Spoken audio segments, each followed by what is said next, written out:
लोग जो हैं रास्ते से मुझे इस्तकबाल कर रहे थे कि आपने बहुत अच्छा काम किया है, एक वेशी दरिंदे को पकड़ा है और अपनी बेटी को दाव पे लगा के।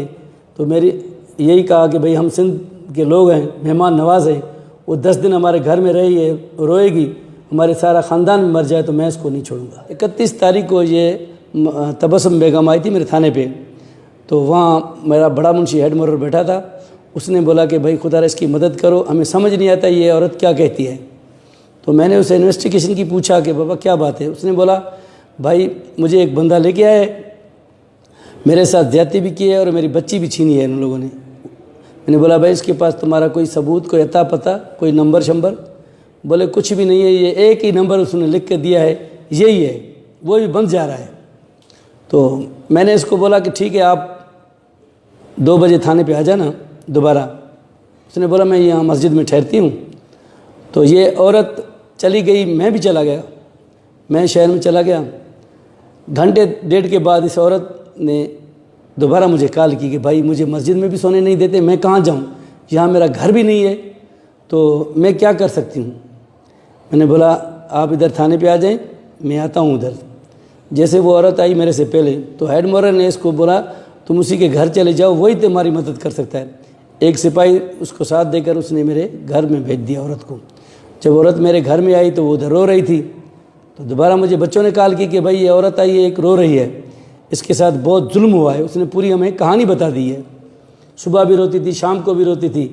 तो मेरी बच्चियों को बोलती थी आप कैसे बच्ची हैं, मेरी बच्ची भी ला दो। मेरे छोटे छोटे बच्चे थे, उनके साथ वो कह रही थी। तो मेरी बच्ची ने बोला, मैंने इनको जब बोला कि भाई तुमको ये करना है, बोले बाबा आप इजाज़त देते हैं तो हम करेंगे। फिर खैरुल्लाह का नंबर खुला हुआ था, जिस नंबर पे मैंने चेक किया तो खैरुल्लाह के भाइयों का नाम आ गया उधर, उनके सिमों का नंबर निकाला।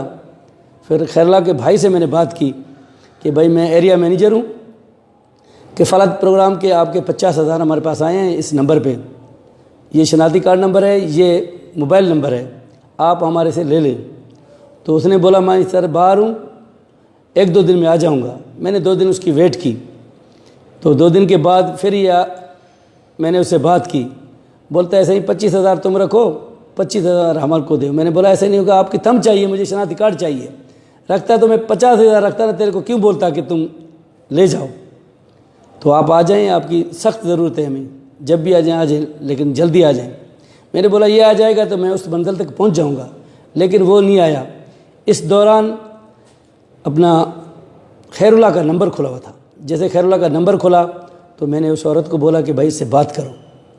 तो खैरुल्लाह से बात की कि भाई मेरी बच्ची दे दो और खुदा के वास्ते। खैरुल्लाह ने इसको बोला कि तुम्हारी बच्ची मेरे पास नहीं है, उसके पास है। भाई उसका नाम जाना पहचाना, न अपना नाम बता रहे थे ना पता बता रहे थे।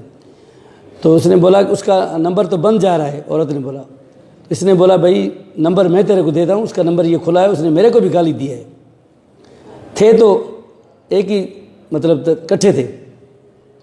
जैसे उसने नंबर दिया तो मैंने नंबर लिखा और उसको ट्राई किया, औरत को बोला इस नंबर पे कॉल करो। जैसे उसने कॉल की तो उसने फ़ौरन उसकी बच्ची के साथ बात करवाई। मैंने बोला ये तो इकट्ठे बैठे हैं, एक बंदा नंबर देता है तो दूसरा बच्ची से बात करवाते, तो एक ही जगह पे है। तो मैंने बोला, बच्ची ने झटके में बोला मम्मी मुझसे बहुत इन्होंने ज़्यादती की है, मैं तो मर रही हूँ। तो इसको बच्ची को दोबारा इसने मारा। बोला ऐसे नहीं बोलो, बोलो मेरी तबीयत ख़राब है। तो मेरे बच्चे रो रहे थे, बोलते इतनी ज़्यादती की होगी तो ये बड़े ज़ालिम है। मैंने बोला ठीक है कोई बात नहीं, उससे बोला। फिर खैरुल्लाह ने बोला नहीं, वो क्या नाम है अपना, रफ़ीक ने बोला। रफ़ीक ने बोला कि औरत ला के दो तो तेरी बच्ची वापस करूँगा मैं। मैंने इसको बोला तुम बोलो कि 2-3 सब्र करो, 2-3 दिन, अभी मेरे से औरत तो मिलेगी नहीं, मैं कराची में हूँ। ये बोलता है मैं भी कराची में आया हूँ, जना में हूँ, तुम किधर हो, तेरी बच्ची को बोला मम्मी हम भी कराची में आए हुए हैं। इसने बोला मैं तो कराची में हूँ लेकिन आप तो मुझे नज़र नहीं आ रहे। तो उसने बोला जब तक औरत नहीं लाओगे बच्ची नहीं दूंगा, तेरे को भी मार दूंगा, तेरी बच्ची को भी मैं गला काट दूंगा। तो मैंने बोला इसको बोलो कि 2-3 दिन सब्र करो, हम कहीं औरत देखें। फिर मैंने बंदोबस्त किया, मैंने कहा लेडीज़ पुलिस ले आऊँ, घर में रखूँ उसको, ताकि ये काम वही कर सकती है। लेकिन लेडीज़ पुलिस मुझे नहीं मिली। बस मैं ये तय कर दिया कि बस अपनी बीवी से बात की। मैंने बोला ये तुम्हें कारनामा करना है। उसने बोला इंशाल्लाह आप बोलते हैं तो मैं कर दूंगी। बीवी से क्या बोला था? मैंने बोला तुम इसके साथ बात करो, इसको दिलासा दो, इसको जाल में फंसाओ, जैसे वो बोलता है तुम ऐसे करते जाओ। इस औरत ने बोला कि भाई 3 दिन के बाद बोले वो औरत मुझे एक हाथ आ गई है, वो नौकरी के लिए तैयार है, तो वो बहुत आपकी तारीफ़ कर रही है कि आप अच्छे आदमी हैं। उसने बोला ठीक है, उस औरत से बात कराओ मेरी बीवी ने उससे बात की। बोलता है हेलो जानू, क्या हाल है, खुश हो, कैसे हो, कहाँ पे हो? मेरी औरत ने बोला कि मैं कराची में हूँ। उसने बोला ठीक है। तो दोबारा बंद करके फिर उसने रिंग कर दी दोबारा। बोलता है तुम अपना नंबर दे दो।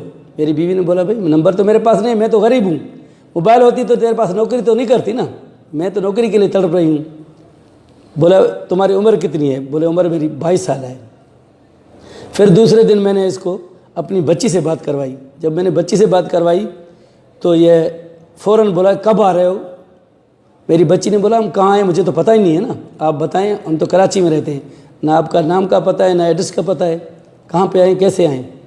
बोले आप कैंट पे चले जाएं, वहाँ से मरी कोच में बैठे या डोमकी कोच में, वो आपको उतार देगी कश्मीर में या तो देरा मोड़ में, जहाँ भी आप उतरें। उन्होंने बोला हमने देखा नहीं है, आप उधर खड़े हो जाना, हम आ जाएंगे। तो सुबह मैंने नमाज़ पढ़कर गया, बच्चों से पूछा कि भाई सुनाओ फ़ोन शोन किया है उसने? बच्चों ने बोला कि हाँ उसने फ़ोन किया है। कि कहाँ पे? मैंने बोला उसको बोलो कि हम कश्मीर पहुँच गए हैं, होटल में बैठे हैं। तो दोबारा उसने पूछा कि कौन से होटल में बैठे हैं?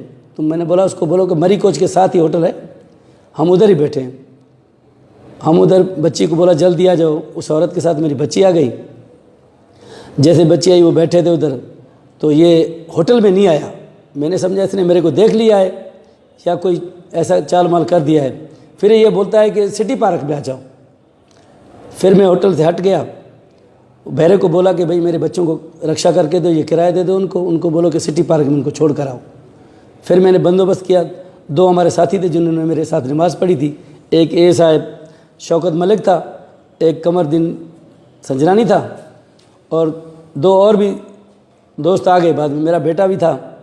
तो मैंने उनको बोला तुम चलो उधर सिटी पार्क में, औरतों से पहुंचने से पहले आप वहाँ जो है ना वॉक कर लें। वो वॉक कर रहे थे, मैंने बच्चियों को भेज दिया उधर, मैं खुद गेट पे बैठ गया। वो दोनों हमारे साथी वो जो है गश्त कर रहे थे उधर, मतलब वॉक कर रहे थे सफ़ेद कपड़ों में। वहाँ सिटी पार्क का एक दूसरा भी गेट था, छोटा था, उधर मैंने अपने बेटे को बिठा दिया और एक बंदे को भी बिठा दिया। तो मैं पिस्टल उठा रहा था। मेरी बेटी ने बोला बाबा तुम जज्बाती हो, कहीं वो मुझे हाथ दे, आप ना बर्दाश्त कर सके तो शूट कर देंगे, तो हम तो गरीब हैं, मर जाएंगे। मैंने बोला ऐसी कोई बात नहीं है, चेनी पिस्टल नहीं उठाओ, ऐसे चलते हैं, कोई बात नहीं। अगर वो भाग गया तो मैं नहीं छोड़ूंगी इंशाल्लाह, मैं उसके गले में पड़ जाऊंगी, उसको जफ़ी लगाऊंगी, कपड़ों से पकड़ूंगी, छोड़ूंगी नहीं। बाबा तुम मेरे पे भरोसा करो। मैंने बोला ठीक है।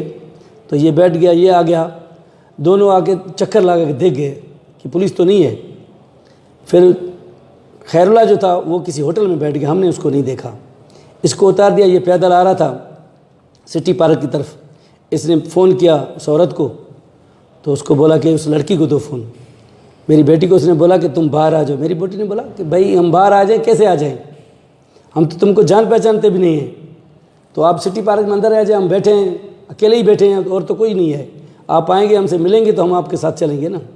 तो उसने ऐसे हाथ किया, हिला दिया। मेरी बेटी ने बोला आ जाओ हम आएँ।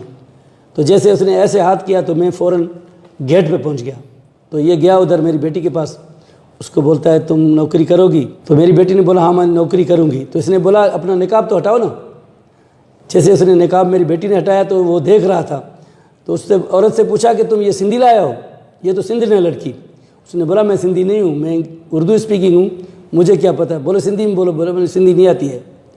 जैसे वो मतलब हिलने की कोशिश करा, मेरी बेटी ने उसको इधर से पकड़ा, हम भी पहुँच गए, पकड़ के उसको थाने पे ले आए। थाने पे ले आए, मैंने उसको बोला कि भाई बच्ची दे दो। बोलते है बच्ची सही मेरे पास तो नहीं है, खैरुल्लाह के पास है।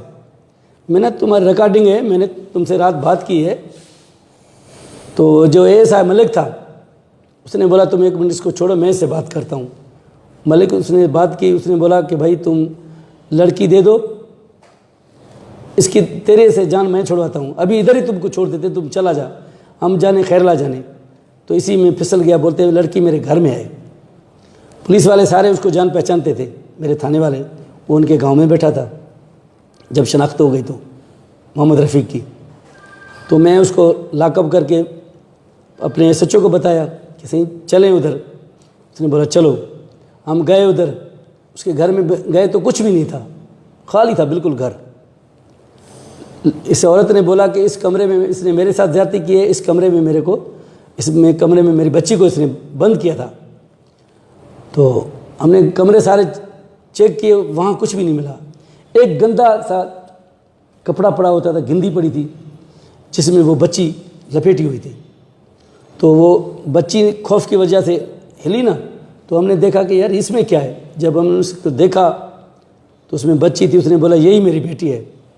फिर मैं उस बच्ची को ले आया हूँ अस्पताल में, वहाँ उसकी ट्रीटमेंट हुई, फिर उन्होंने रेफ़र किया, मैं लड़का ने ले आया, लड़का ने भी मैं उसके साथ था। सबसे पहले मेरा SP साहब का फ़ोन आया, उसके बाद SHO तो मेरे साथ था, फिर DI साहब ने मेरे से बात की, बोले ऐसे लफ्ज़ नहीं है मोहम्मद बख्श जो मैं तेरे को कहूँ, मुझे कोरोना है, मैं कराची में हूँ, जैसे मैं आऊँगा तो आपको जो है ना बुला लूँगा, जो भी बात हो मेरे साथ करना, आ जाना। मैंने सुना है सिंध गवर्नमेंट ने 10 लाख रुपए दिया है अवार्ड, और पाकिस्तान गोल्ड मेडल भी दिया है, मेरी बच्ची को भी अवार्ड दिया है उन लोगों ने बोला है कि तुम्हारी बच्चों की जो है ना आला तालीम के लिए भी खर्चा हम देंगे।